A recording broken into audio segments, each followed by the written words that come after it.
ចឹងយើងចូលទៅកាន់ app ដល់ស្ដារទៅហើយចុចកន្លែង account នៅខាងក្រោមយក setting នៅខាងលើយកពាក្យ address book ចឹង add address មកចា recipient ចាកន្លែងឈ្មោះនេះគឺអ្នកនរគ្នាទៅ copy នៅកន្លែង address ដែល SR Express គាត់ផ្ញើជូនណាចានេះកន្លែងឈ្មោះនេះដែលមាន SR នៅខាងមុខឈ្មោះរបស់អ្នកនរគ្នា copy ផាសអូខេអញ្ចឹងកន្លែងលេខទូរស័ព្ទនេះគឺជាលេខទូរស័ព្ទឃ្លាំងនៅខាងប្រទេសវៀតណាមយើង copy ទៅមកផាស strip ចា strip នេះយើង copy ដែរចាប់ពីកន្លែងមុខកញ្ចក់នេះរហូតដល់សាតឹងញឹកអូខេ copy ផាស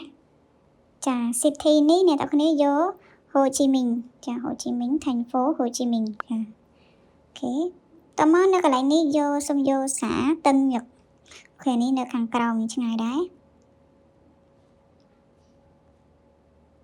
ចានេះគឺជាសាតឹងញឹកអញ្ចឹងយើងចុចចូលទៅអូខេអញ្ចឹងបន្ទាប់មក unit and floor កន្លែងនេះចូលមក copy ទៀតមកចាប់ពីនេះរហូតដល់នេះចានៅខាងក្រោមនេះកន្លែង0.1ហ្នឹងគឺជាលេខទូរស័ព្ទរបស់អ្នកទាំងអស់គ្នាចាអញ្ចឹងអាចបំពេញតាមហ្នឹងទៅអូខេកន្លែងលេខទូរស័ព្ទនេះខ្ញុំបិទដោយសារតែខ្លាចអ្នកទាំងអស់គ្នាច្រឡំហើយបំពេញតាមអញ្ចឹងណាអូខេបន្ទាប់មកយើងចុចកន្លែង office ហើយចុច save ជាការស្រេចអញ្ចឹងការបំពេញវិស័យដ្ឋានគឺមានតែប៉ុណ្្នឹងទេ